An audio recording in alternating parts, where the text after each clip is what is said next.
हमारे स्वास्थ्य चर्चा पर आप सभी दर्शकों का हार्दिक स्वागत।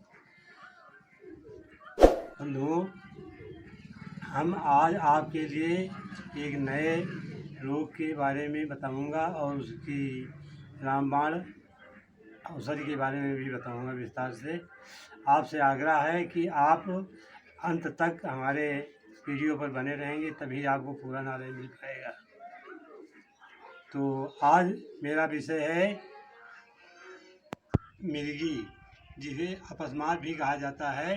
ये एक ऐसा रोग है जिसके कोई लक्षण पूर्व में रोगी में नहीं दिखाई देते और ये स्नायु मंडल से संबंधित रोग है, जिसमें जो है वो रोगी देखते ही देखते बेहोश हो जाता है।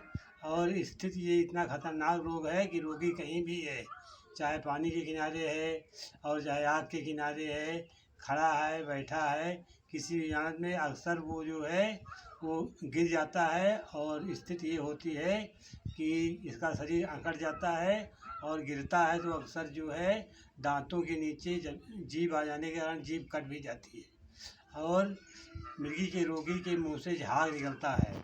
तो ये इसकी पहचान है, लेकिन पूर्व के कोई निश्चित लक्षण नहीं है क्या है। ये खतरनाक रोग है, जैसा कि मैंने स्पष्ट कर दिया है कि ये स्नायु मंडल से संबंधित बीमारी है। इसलिए इस खतरनाक रोग के लिए जो है वो तमाम वैद्य, डॉक्टर और यहाँ तक एलोपैथ में मैं बता रहा हूँ, इसका कोई सटीक उपचार है भी नहीं। तो ऐसी स्थिति में आयुर्वेद की शरण ली जाए समय रहते तो इसका उपचार संभव है और इसके रामबाण नुस्खे आयुर्वेद में ही आपको मिलेंगे। तो मैं आज आपको ऐसे सरल दो नुस्खे आपके सामने प्रस्तुत करना चाहता हूँ इस रोग से संबंधित।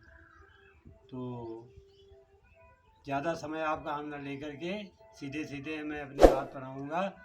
अपस्मार मिर्गी रोग का रामबाण इलाज।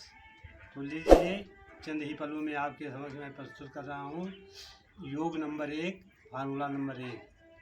तो इसमें ये है कि आप जो है हमारे आसपास जो है एक पेड़ पाया जाता है जिसे कीकड़ का कहते हैं, कीकड़ का पेड़ या बबूल का पेड़। बबूल के पेड़ से शायद आप अच्छी तरह से परिचित भी होंगे।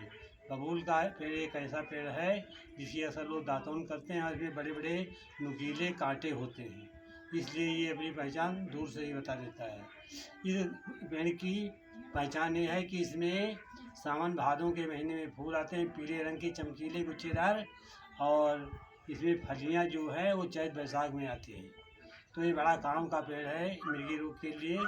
इसमें जो है यदि आप ध्यान से देखेंगे तो सभी पेड़ों पर तो नहीं, लेकिन खोजने पर मिल जाएगा कि बबूल की शाखाओं के मध्य कांटों का एक छोटा सा गुच्छा पाया जाता है, जिसमें जो है वो आधे इंच से लेकर के 1 इंच तक के कांटे एक में गुथे हुए होते हैं। असल में कीड़ा होता है। तो ये जो कांटों का गुच्छा है वो मिर्गी रोग की जो है अचूक औषधि है। आप ध्यान से देखें तो आपको मिल भी जाएगा।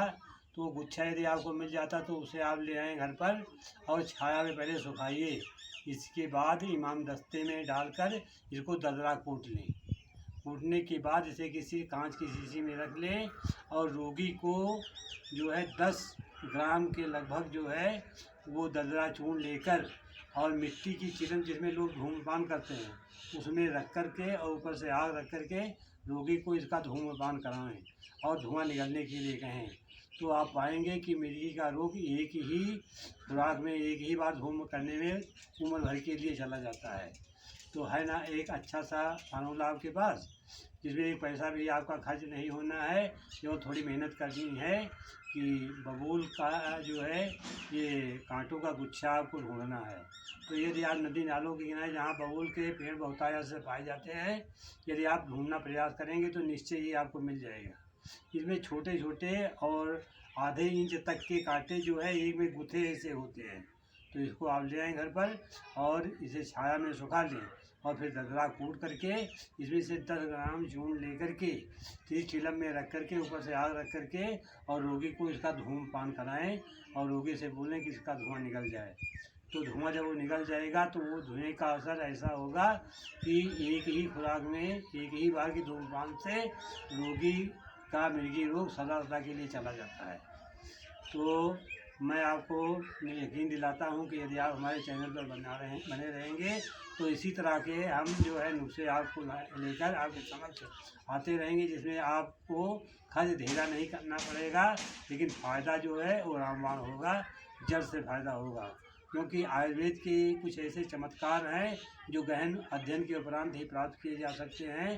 तो हम चाहते हैं कि इन चमत्कारों का भरपूर फ़ायदा उठाएं। इसके वजह से अनेकों जो है उपचार हैं, लेकिन मैं ऐसा उपचार आपके समक्ष रख रहा हूँ जिसमें आपको ज़्यादा खर्चा न करना पड़े। यदि आप इसका आयुर्वेदिक ढंग से अपने घर पर उपचार करते हैं तो इसमें एक रस पाया जाता है, बृहत्वाद चिंतामणि रस।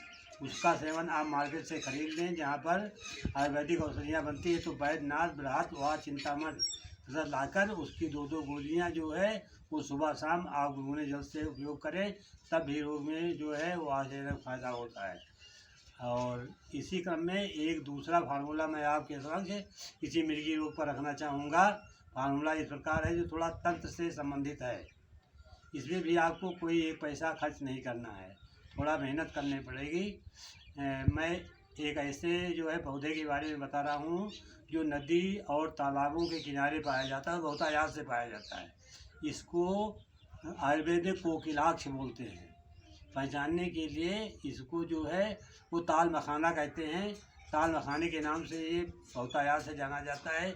इसकी पहचान ये है कि इसके ऊपर, पौधे के ऊपर जो है चारों तरफ वो लगभग आधे इंच के लंबे जो है भूरे रंग के कांटे होते हैं।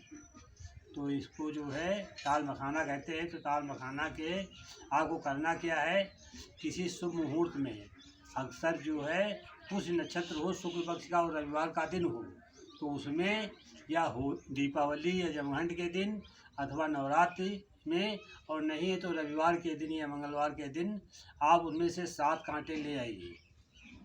जैसा कि मैंने बताया है कि ताल मखाना के 7 कांटे ले आकर के किसी ताबीज़ में उनको भर लें।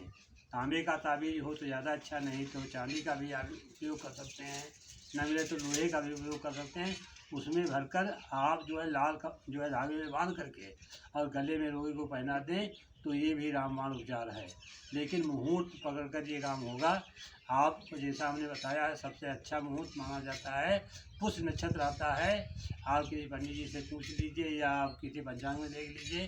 पुष्य नक्षत्र जो होता है वो उस जब शुक्ल पक्ष में पड़े पुष्य नक्षत्र और रविवार का दिन हो, उसमें जो है पुष्य नक्षत्र जब तक रहता है उस दरमियान आप यही ताल मखाने के 7 कांटे ले आवें और उस किसी धातु के ताबीज़ में बंद कर, चाहे तांबे का ताबीज़ हो, चाहे लोहे का हो और चांदी का हो, जैसा आपकी जो है सामर्थ्य है उसके 7 कांटे रखकर बंद करके और ऊपर मोम लगा दें और लाल का जो है वो धागे में वो उसको गुथ करके रोगी के गले में पहना दें, तो आप पाएंगे कि सदा के लिए ये रोग चला जाता है। तो मैं आज जो है इस मिर्गी रोग के बारे में आपके समक्ष 2 जो है वो बिना खर्चे के, आशा है कि आप अगर कोई ऐसा भाई है जो पीड़ित है तो उसको जो है इससे उपचार कर सकते हैं। और आपसे अनुरोध है कि जो है यदि आपको मेरा वीडियो पसंद आया हो तो इसका अधिक से अधिक जो है शेयर करें और सब्सक्राइब करें, और जिससे कि दूसरे लोग भी इसका फ़ायदा उठा करके लाभान्वित हो सकें। जय हिंद, जय भारत, जय आयुर्वेद।